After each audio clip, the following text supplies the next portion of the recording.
and trembling with fear, told him the whole truth. He said to her, "Daughter, your faith has healed you. Go in peace and be freed from your suffering." Praise the Lord. So do we have problem, kakabsat? Do we have problem? It's the same as with this woman. Maybe you have a problem physically, nga marikriknam, baka nasakit na tumong mo tata nga madama, baka high blood ka nga madama, or there's a spiritual condition, or in your mental condition, or in your emotional condition nga it's painful and still painful on your part, or the things nga we cannot still let go of because of trauma, because of past experiences tayo nga haan nga nasayaat, saan nga positibo iti bibiyag tayo kakabsat. Or have these challenges bothered us? Ti madi ka makaturturugan kasi nasakit, madi ka makaturturugan kasi madandanagan gan, ta imbaga ni doktor ket delikadon deto'y sakit mo, something like that. Or madi ka, agin inaw kang kat sa balit inawa mo, baki inaw mo titil addaddan. Diba? It affects our mind. Amen. Or have you tried everything you knew? Napadasan tayo ban kakabsat nga nangaramid ta itiwagas on our own, but our condition still got worse. It grew worse kakabsat. Imbes ko mga maagasan ka, imbes ko mga mumayat ti marikrik na tayo, kasang awan mo't pagbalbaliwan na. And sometimes because of this, adanay ba kanyak idikwa nga young people nga when nga into medical field nga kano ti kano tao iti patient iti no da sakit na ket mas grumpy isuna, mas alisto nga ma-anxious, alisto isuna nga maagpungtot and all. And so as we study this word, as we study this story of this woman kakabsat, may this be a powerful story. May this be a story that would remind us that God, that God who made miracles in the past are those miracles still available kada tayo tata. Amen. So we have to understand the situation of the woman. She has been bleeding for 12 years. Imagine that, 12 years kang agpadpadara. No lang a demonstration, ti babaen kat, di ba nasakit iti, ano to na ganun? Puson. Iso nga natangsit to the joke. Iso nga talaga grumpy, iti babae no da duma kasi nasakit. And anapay maapektaran pa iti, agbalin pa nga mas anxious iti babae. Something like the base iti medical, So bleeding during Old Testament was considered to be unclean. So no agpadara ka, ti babae back then in Old Testament, no agmens ka, no agpadara ka, dati blood discharge, you are considered to be unclean under their law. Amen. None of this gospel, ito'y Bibles, adati Mark, adati Matthew, adati Luke, namin dito yung story. And none of these gospels, kakabsat, saan nga naibaga, saan nga na-specify no anya nga klase iti sakit basta discharging for 12 years. What we only know is chronic. Kaya nasa on the chronic, doktora, severe na bayag, tama? Haan nga haan nga maikat. So as lang arig na kasang siguro baka whole life nga marikrik na design no chronic ako na. And kung natin Leviticus, saan ko nga ibasa ito yung kakabsat kasi ado. But to summarize, when a woman is bleeding or on period, she is considered to be unclean. Tama? And when she sits on unclean, for example, no di babae kat nagtugaw isuna laeng, kat di nga pagtugawan na, narugit. Kat no masagid mo, narugit ka mo't nukwan. Madi ka mabalin nga umasidag iti templo, madi ka mabalin, kasang arig na kat you are defiled. When you say defiled ngamin iti Bible, kasang nag-archaic iso na, kasang narugit ka. That's the term, narugit ka, kinamumuhuian ka. Di iti arig na kakabsat. Kat no masagid mo, di nagtugawan na, you are considered as ceremonially unclean. Narugit ka. See, those who touch her bed will become unclean as well. Kung ginagidda ka, piman, nag-mens mo't lang na mo basol, numasagid mo, narugit ka pa yun, narugit di bedon. So numasagid da, mapandaag buggo. suktan da amin nga bado da, dagid siya makasagid, agbuguda, ag-soak da, literal nga agbabad da, kasi it's considered as unclean nga rod DJ kakabsat. And until evening, santo lang mabaling nga ma-declare nga clean after evening, after ti rabiin kakabsat. And another burden is, di babae, on the 8th day nga nagpadpadara isunan, required isuna nga agi-offer iti doves. Pigeon ba ti dove? Yun. Kasang kalapati. And di nga kalapati i-offer na duwa nga kalapati. That's for sin offering kin DJ atonement na, kasang DJ offering na. So duwa DJ na. So di ba additional burden man DJ yung kakabsat or burnt offering DJ. So you must, kunana ni Apo kakabsat, you must keep the Israelites separate from things that make them unclean. So mas, kahit na nga saon, separated tayo babae. Kasi mabaling nga masagid, isuna kasi baling ka nga unclean. So it was a commandment by God. So they will not die in their uncleanness for defiling my dwelling place, which is among them. So this meant, kakabsat, kahit na lang asaun nga rod, na this woman who is bleeding for 12 years was alone. Amen. She was alone. She is secluded. She is isolated. Kasi, numasagid ka, siyempre, agtraba, adaman ubra mo, adaman requirement mo, inkanto man nagdalusin. Something like that. Iso nga no, umasidig ka lang, aday wanda. She's living like, adati ketong na, adati leprosy na. Di ba di leprosy, kakabsat ko, adapay inaramid nga quarantine island, nga madi mabalin nga tumalaw da jay. She is living like that for 12 long years. Imagine that kind of life she had. Because of that, probably, baka DJ nga biyag na pa yun, agbaling nga anxious isunan. No human contact, no da asawa nan, no da anak nan. We don't know DJ personal nga circumstances na, but DJ lang panagsakit natin na i-reveal it to Bible. So she was being alone for 12 years. She is being unwanted, kakabsat. And also, apart from that, she is separated. She is isolated from the society, from the community, kakabsat. She has become impoverished. Next, Mang Joel. She has become impoverished. Kahit nang saon, marigrigat isunan. Di ba? So, dadayo kakabsat, sakit tayo, pag adamarik na tayo, di ba, you will do your best tap do maipaagas ka, maipaagas tayo. Kaya kadala marik na lang basit kat OA nakagdawat kin mama iti ag-agasin, something like that. And it's so sad that there are even people nga they cannot even go to hospital because they do not have money. Amen. Kaya nga babae, she was already impoverished, awang kwartanan. Tangamin, for that 12 long years, inusar na amin nga kwartanan, inusar na amin nga wealth na mapan iti doktor just to be healed. But the problem is, unfortunately, no doctor could ever heal her. Naman the next slide. No doctor could ever heal her. So these 12 years of bleeding may have resulted kakabsat, to physical, emotional, or maybe even spiritual distress to her. This made her desperate to be healed. So, awanan awang kwarta ko, pangalakpay nga rud, iti ana. Tapos, adanto pa'y, nagpadarakan tumanan, tapos nagbalik ka clean, inkanto pa'y gumatang iti dove mo. Di awan ti kwartanan, sino kumati madimauma. Iti kasjay kakabsat. Agsakit lang, ngipon tayo, kakabsat ko, dakpay lang matay ko namon no. Agsakit lang, ngipon mo lang ti duwa nga aldaw. Imagine that for 12 years. Nga awan iti makasarsa, awan iti contact na with others. But you know what, kakabsat?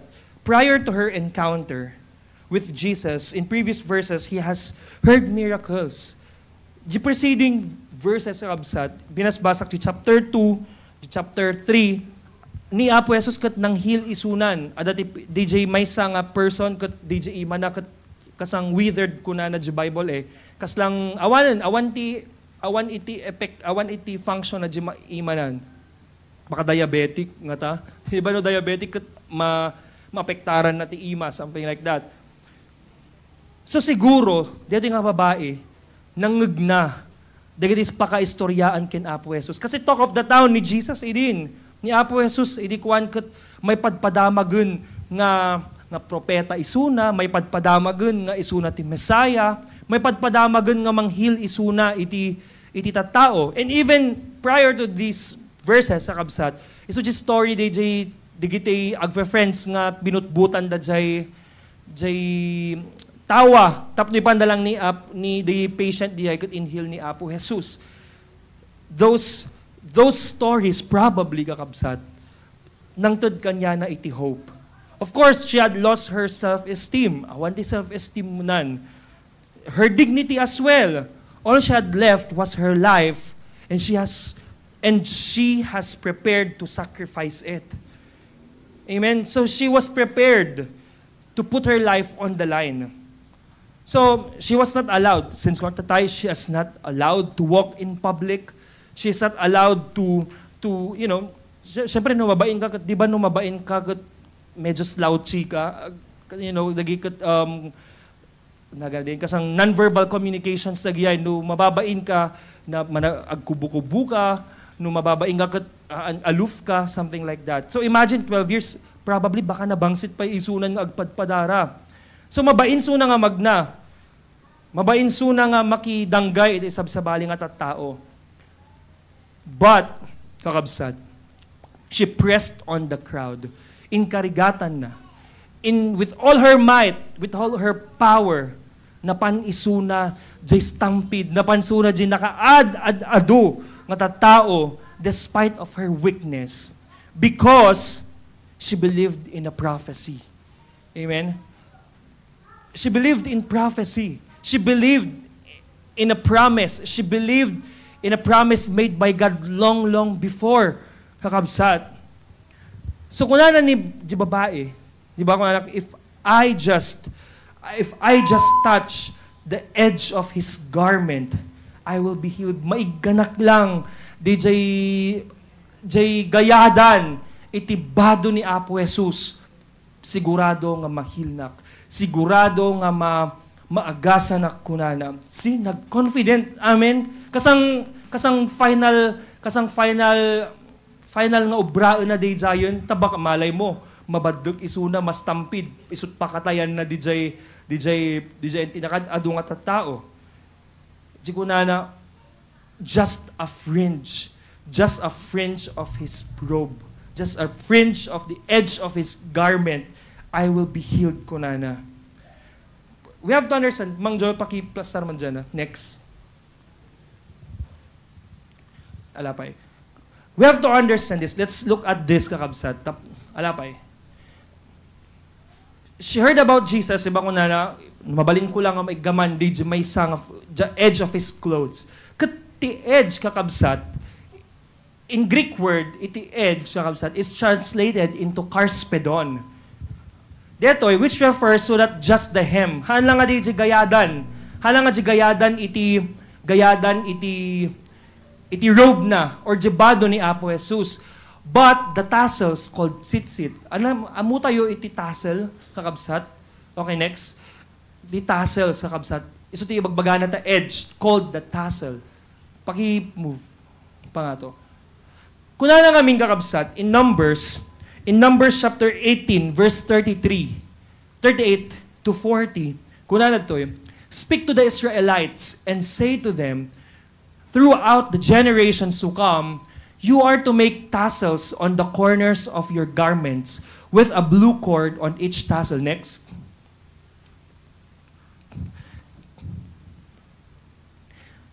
You will have these tassels to look at, and so you will remember all the commands of the Lord, that you may obey them and not prostitute yourselves by chasing after the lusts of your own heart and eyes.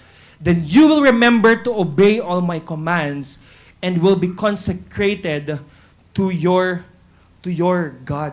So there you are, Kabsat. Let's show pangpangatuman ko ya. There you are, Kabsat, nga tzitzit or that tassel nga kung kunana, commanded by God. It was commanded by God nga aramidan dagita Israelita. Kasang iputipot da, agaramid dati iputiputipot da, tagbalin nga tassel, nga mai-attach kinjayan ti robe da, DJ cloak da, kakabsat, as a reminder, as a reminder of God's commandments. Pababa pay.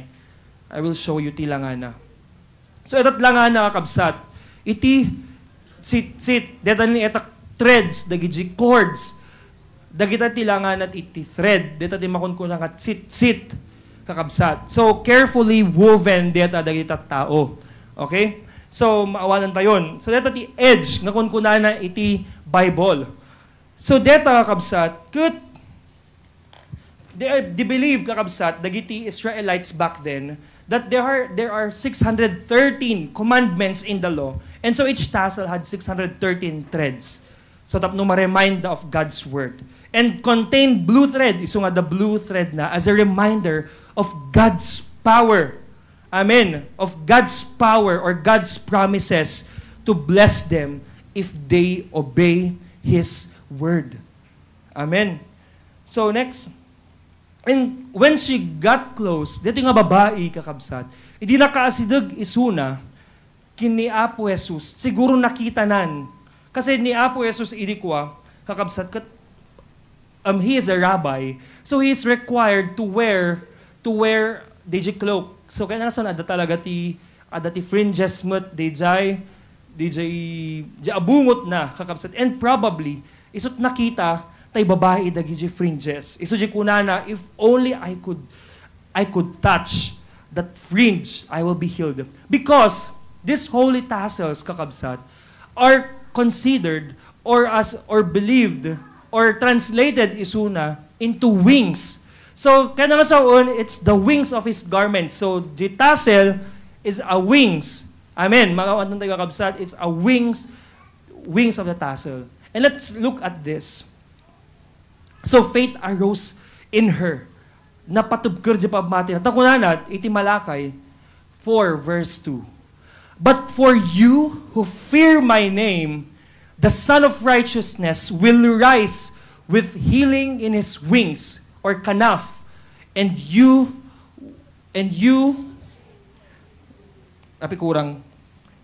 will go free, leaping with joy like calves let out to pasture.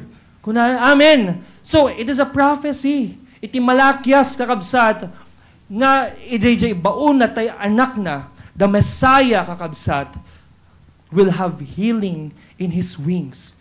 Siguro namati nga, DJ ti wings, DJ ti edge of his garment. There is healing on the tassel. Something like that. Isu nga napatubker di pamati na.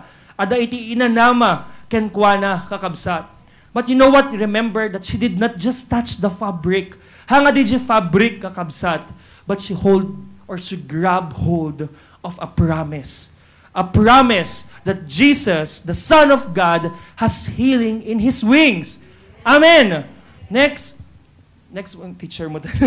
So it was intentional, kakabsat, intentional for this woman, this bleeding woman, to touch, to grab that, kakabsat, to grab that fringe of his garment. Tako natin, Isaiah 53, verse 4 to 5. This is also a prophecy regarding Jesus. Surely, He hath borne our griefs and carried our sorrows. Amen. Yet did esteem him stricken, smitten of God, and afflicted. But he was wounded for our transgressions. He was bruised for our iniquities. The chastisement of our peace was upon him, and with his stripes we are healed. Amen. So, she believed. So, we can assume, kakabsat, nga dito yung babae, she knew the promise. She knew the prophecy, who the Christ is. So, at that time, namati isunan nga ni Apo Jesus, kat iso ti anak iti Diyos. Namati isunan di promise, nga babaen kini Apo Jesus, kat there is healing in His wings. Amen. So, she was intentional. This was not just a superstition, hala nga pamati. Hala nga kasang pamati lang nga Kasang haan lang nga DJ, anat superstition, kasang, kasang dagiti, basta git pampamati lang, dagiti ko maudong nga pamati, something like that. But it was a faith rooted. It was a faith rooted in Scripture. DJ in hold na nga promise. So, DJ ti wings ko na-amaze siguro, kasang masapol ko nga rod nga i-touch DJ. Gaputa DJ iti, siguro it was revealed on her, in her heart, panakahil na kakabsat, isulaangan nga kasjay, nga in-push through na, di crowd, isulang gaya mo nga kasjay launay, di eagerness na, nga uray matay isunan ti weakness nan, uray nagkarkaradap isunan, uray siguro maikugkugtar isunan, baka maaryuk pa dagi tao kan kuanan, kasi probably adama ka mo kanya, napi nga umasidag ka kanyak, madi ka ba yung umasidag kanya, may kat narugit ka, mairamang kami nga narugit, something like that. So what can we learn? What can we understand? What can be impressed to us by this story, kakabsat? First is that you must, if you want it, you must want it, you'll pay the price. There's a difference between wanting and there's a difference between wishing. Diba? No, ag-wish agad kasang, kahit ko kumaiti kastoy, kahit ko kumati kotse, kahit ko kumaiti makaadal, something like that. Ngamji one thing, kayat ko, kasang I want to be a doctor, something like that. Kahit nang saon, ikarigatam agbasa. Kahit nang saon, ikarigatam iti ag-review. Ikarigatam iti agurnong. Masapol iti kwarta. So there's a difference between wanting and wishing, kakabsat. But this woman, pakiya naman kuya, this woman, she broke every rule. To the point that she broke the rule. She broke the culture. Amen? And broke na the religion. And we know, kakabsat, that these Israelites, they were so strict. They were so strict with the laws nga intud ni Apo Diyos. Ta isot pan nakasalakan da iti law. Isot ti pan naka-justify da iti law prior kini Jesus dagiti Israelita. Amen. In break na, next mang Joel, in break na dagiti iti line just to be with the Savior, just to be with Jesus. And she heard, "Daughter, your faith has made you well." Amen. Isu nga masapol, kakabsat, while are in the crowd, kakabsat, while the crowd was pressing in, only one woman truly touched him. Siguro, hindi ko at syempre, that crowd ni Apo Jesus, adot makasagid ken kuana, adot makadurun-durun siguro ken kuana, protektaran pa siguro dagiti followers na, and all. Syempre, masagid isuna nga masagid. And he did not care. He did not care. Jesus did not care. But from the moment nga nasagid tay babae, DJ nga fringe, DJ nga tassel, kakabsat, he felt nga adda iti power nga rimwarkan kuana. Amen? So it was not the physical touch tinang move kini Apo Jesus. It's the faith of that woman. I mean, it's the trust of that woman. It's the trust of that woman, of that prophecy nga intud ni Apo Diyos hundreds of years ago. Amen? So you've got to make, kakabsat, it requires, iti panagpamati tayo, iti healing tayo nga iti desire tayo, whatever kind of sickness would that be, whether physical, whether emotional, or mental, kakabsat, it requires our active faith. Amen. Anakit na nga sound active faith. Ada DJ participation tayo. Amen. Ada DJ panagtrabaho tayo, iyad addam nga rod, no masakit tayo, kakabsat, iyad addati nga rod, tigdaydayaw kin Apo Diyos. Amen. Iyad addati nga rod, itig kararag kin Apo Diyos. Amen. Iyad addati itig serbiken kuana, iyad addati iti agbasa ti sasauna, dagiti promises na. Amen. And that's showing, that's a manifestation of our pursuit in the Lord. Amen. So faith, kakabsat, kasi babagatay, faith without work is dead. Amen. Isu nga, do your part. Do our part. Ibaga mo takabay mo, do your part. Amen. So seek Him more. Let's seek Him more. Haan nga DJ pa nagsakit tayo, kakabsat. iti rason na nga saan tayo nga agingato ti ima tayo ken kuan if no the strength tayo pay just do it. Amen. No kaya tayo pay lang ubraan tayo. Ure na ubra tayo, ure adatay jo nag iti balbalay tayo. You can always seek the Lord. Amen. You can always pursue the Lord. Amen. Because He is an omnipresent God. So nga you must do your part. You must pay for the price of it. Kakabsat. Amen. I remember, kakabsat, in Mark chapter 9, verse 29, dito nga story kat ada iti a girl, kakabsat, nga, yes, a child, nga demon possessed. Kasano nga maikat, dito kuna na DJ may nga disciple, kasano nga mapukaw, kasano nga mapagtalaw, dito demon DJ unag iti bagi, iti babae, ito nga ubing kuna na. Sa even kuna ni Jesus, kat masapul na, it requires fasting and prayer. Siya na nga dagos-dagos nga instruct no at ubraan da and all. Haan nga mismo nga dagos-dagos nga ni Jesus na pandidyo ubing and all. But kuna na, it requires your fasting and prayer. So, required mo't kakabsat nga addaw iti ubraan tayo, iti panagtrabaho ni Apo Diyos. Amen? Our faith is the key to our healing. It's your effort to pursue Him, iti tulbog, iti panakaagas tayo. Amen? And secondly, you've got to make the decision to get Jesus. Amen? Notice this, kakabsat. Most adadagiti stories that most miracles in the Bible, paki-next po. Ay, sige, jagayam.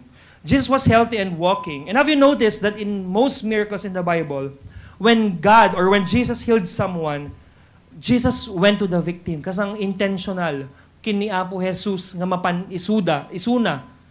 Intentional nga mapan ni Apo Jesus, DJ place, DJ nga masaksakit. Even ni Lazarus, hindi na tayo isuna. Napan ni Jesus, DJ mismo Bethany, kakabsat, and He raised Lazarus from death. Amen. But this one, kakabsat, it's different. Ni Apo Jesus, tumaltalaw isuna. Kasi detoy, as I was reading in the preceding verses na, ni Apo Jesus, mapan isuna kini, nakasarita na nga ni Jairus. Nakasarita na nga min, Apo, intamang kini anak ko kat mataysan. Kasang kadjay verse na paraphrase ko lang kakabsat. Kasang matayon. Sige, napan ni Apo Jesus. So, napan ni Jesus. And iso deto yung story nga with the woman. So, crowd was following Jesus. Crowd was following Him. Ado iti mabaling nga mang obstruct. Ado ti mabaling nga mang pigil. Ado ti mabaling nga mang stop. Deto nga babae tapno makaasdag kini Apo Jesus. So, Jesus was going away. And yet, kakabsat, still, He went to Him. She made the decision to get to Jesus no matter what. Saan suna nga nagkulpa? Saan suna nga naawanan itinamnama uri umadayo ni Jesus? Amen. In order to get healed from our issues, to get healed from our pain, from our sicknesses, kakabsat, you must also make decision to get Jesus. Amen. Tano awan ti pamati tayo. Awan iti panagtalag tayo kini Apo Jesus. What's healing to talk about, kakabsat? Amen. You need to believe in Him. We need to believe in Him. Amen. Because this prophecy, kunana, by your stripes, you are healed. We are healed, kunana. This prophecy, this promise is available to those who seek the name of Christ. Amen. Isungon na mati tayon kin Apo Jesus. Therefore, you have that privilege. We have that privilege to seek and to accept that promise that God will heal us. Amen. So, the question is, what is standing in your way? Ano dagiti things nga mang blablak kada tayo nga umasdag kini Apo Dios? What are the things that hinders us from seeking the Lord? Amen. Maybe, kung ni doktor kat awanan, talaga siguro end stage deto yun. Kung ni doktor siguro kan deta sakit tayo, or baga ni doktor nga, it will not get any better, something like that. Or di friends mo nga, or ti friends or di tao around us nga they will feel bad about it or they will feel sad about it kasi feeling dakat awan iti pakaiskanan deta nga sakit tayo tung biyag lang matay ka lang and something like that. But you know what? Those are just obstacles, kakabsat. You have to pursue. We have to believe, kakabsat, iti promise ni Apo Diyos. Amen? Or maybe even our brothers and sisters inside the churches, in our church, kakabsat, may balin tayo nga stumbling block iti sa bali nga tao, tapno masikda iti sa bali nga, tapno masikda ni Apo Jesus. Amen? But we have to take that decision that to get Jesus. Amen? He is our only way. He's the only key. He's the only authority. None but the name of Jesus. Amen. That's why we have to believe. We have to decide, kakabsat, to get Jesus in our life. Amen. Our faith enables us to have that access to His healing and restoration. Amen. So, lastly, what can we learn is that believe and hold on to His promise. Masapul nga patsyon tayo. Masapul nga pagtakdiran tayo. Masapul nga i-hold tayo, talaga nga kukwaan tayo. We take possession of it, that nga promise. Because the promise of God is active. Amen. The promise of God is available to those who believe in Him. Amen. As she touched, kakabsat, this woman, as she touched the fringes and tassels, she is reminded, kakabsat ti sa una, that heaven and earth shall pass away, but my words shall not pass away. No anat inbaga iti Biblia, no anat na i-prophesy, no anat in promise ni Apo Diyos, tungpalan na nga tungpalan. Amen? Because He is not a man. He is not like us, na mabalin tayo nga agkabsut, mabalin tayo nga haan nga obraan dagiti promises tayo. Amen. Takuna na ti Joshua 3:14. Kunana.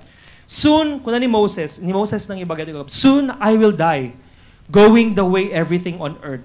Deep in your hearts, you know that every promise of the Lord your God has come true, and not a single one has failed.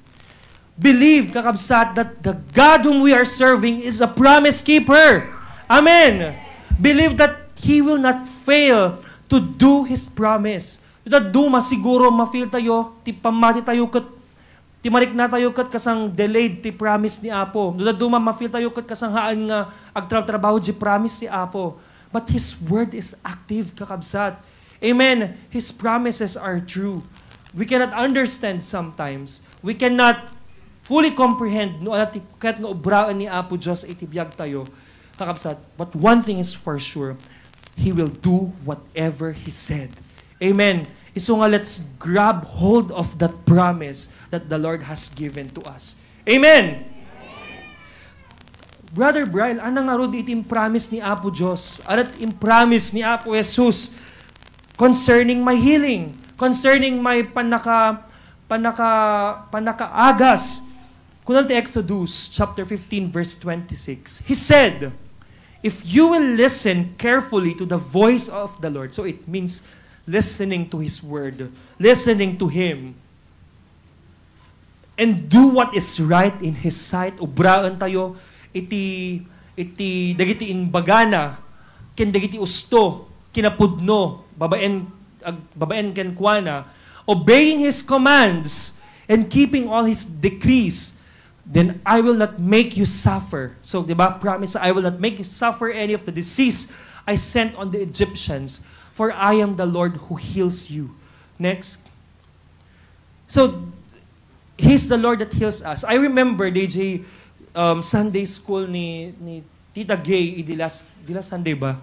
When idi last Sunday, nga, and nabasag idi ko amot di dyan, nga dinamag da, no sino tikas lang nagbasol, kin DJ, di ngamin tao, di bulag isura from the very beginning, from birth, kakabsat. And di na magda, sino nagbasol, taapin nga kasjay, iti napasamak ken kuana, something like that, bakat siguro, ti panunot na, nga curse, sino nga, sino ti cause na deto dagiti lineage na something like that.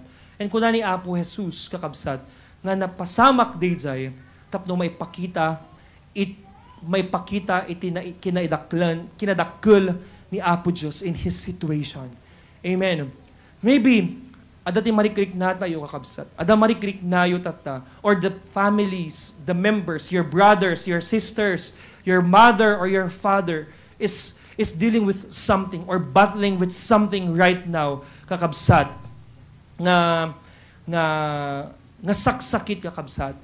Impalubos ni Apo Diyos lagi, not because He wants to curse us, not because He wants to, kasang dadanusin na tayo, but sometimes God allows these things nga mapasamak tatno may pakita iti kinadakkel ni Apo Diyos.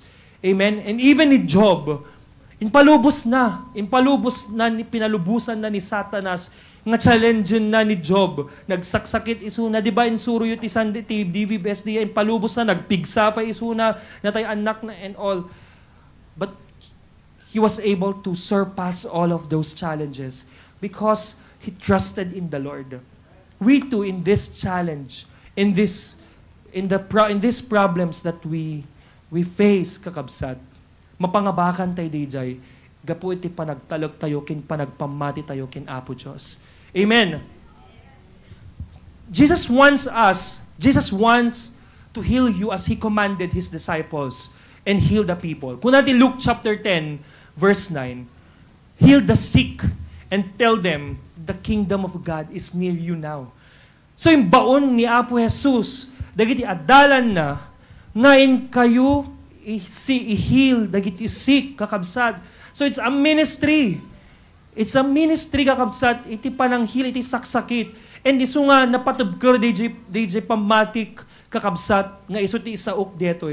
Because di Dakji Hospital, idi napanak nagpa-physical therapy, madamak nga ma-physical therapy, agbasbasa ti Bible. And tinabasa ka di Acts chapter 2 or chapter 1 DJ. Nga ni Peter kunana. And this verse nabayag ko nga malaglagip lata dito since idi high school nakpailang kunana ni Apo Jesus ay ni Peter ijay ayan ti temple dijay ruangan ti temple adati lame adati lumpo pilay kakabsat kunana silver nor gold nor silver I do not have but I will give you what I have kunana pinagtakder na ni Peter babaen iti pamati na kini Apo Jesus ket nagtakder isuna. Amen. See, the lame can walk. The blind can see. Amen. And that power is available kada tayo kakabsat. Babaen iti Espiritu. Babaen iti Holy Spirit kakabsat. And we too can experience that healing power that God has commanded to His people, to His disciples kakabsat. Iso nga, that promise, that power is available to you. Amen. As we remember again, in Isaiah 53, verse 5, kunanad to but He was pierced for our rebellion. Amen. He was pierced for our rebellion, crushed, na-crush ni Apo Jesus. Literal nga crush, diba? DJ panakatay na. And He was beaten so we could be whole. He was whipped so we could be healed. So by His stripes, we are healed. You know what, brothers and sisters? I'm not just talking about physical sickness. I'm not just talking about dagiti saksakit tayo. Hanla nga DJ rayumat ibagbaga. Hanla nga DJ gout. Hanla nga DJ blood pressure nga nga ato. Hanla nga DJ diabetes or whatever or even cancer kakabsat. Hanla nga DJ ibagbaga kakabsat. But this woman was also suffering emotional, probably she was suffering emotional sickness.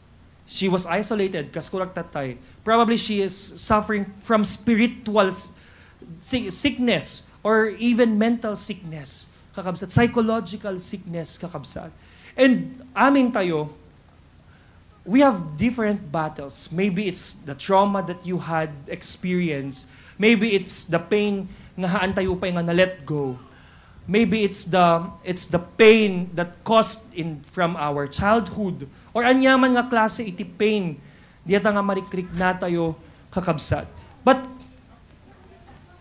you know what ni Apo Jesus, idiyada isuna jig cross, idi na tayo isuna. According to scholars, according to Bible, dagiti experts, nga nangadal iti panakatay ni Apo Jesus, iti panagbiag na, as how He walked in this earth, kakabsat. Diba, idi na tayo ni Apo Jesus, tinudok na dito ida, malagip yun, tinudok na, dinuyok da ko na da, inspire da, dito unag iti, naganan, ito'y right side nan sa right side, dito'y bakrang na. Kat idi tinudok da, kakabsat, ana iti rimuar, danom, di ba? Danom, kin, dara, so kasang nagdanom, di unag na. And according to medical experts, I don't know if this is true, according to medical experts, based iti research ko, kasi malay ko lang ito, idi nag-message na ti youth service, idi ko. Nga, Jesus died because DJ puso na, gapo ti stress ni Apo Jesus, gapo DJ physical trauma. Imagine nga for how many hours nga agrigrigat isuna, for how many hours nga he was thirsty, how many hours nga beaten isuna, nga in pain isuna, in affliction isuna. Kat awan mo pa iti kwat pain reliever, amen. Awan pa sa lecoxib idi ko. Awan pa iti mefenamic acid back then. Inibibtor ni Apo Jesus dagiti sakit, inibibtor na dagiti pain back then, kakabsat. To the point that according to medical experts, nga isungar danom iti rimwar di puso na. Kasi bimtak di puso na. Kasang gapo ti stress, gapo iti trauma, di bagina, kakabsat. Madina kaya di puso na nga, kasang madina kaya nga i-take, DJ mapaspasamak mapaspasamak iti baginan, isubimtak, kakabsat. See, he was so emotionally distressed at that time. He was alone. He even said to his father, "Father, why have you forsaken me?" Because he had to be alone. He had to be left on that, kakabsat. Intake na DJ pain. Intake na DJ anguish. He was crushed. Kunana, di ba? He was crushed. He was bitten so we could be whole. You know what? DJ puso na bimtak. DJ puso na naperdi in order for us to have whole heart. Amen. He took that pain in order for us tapno makompleto DJ heart tayo.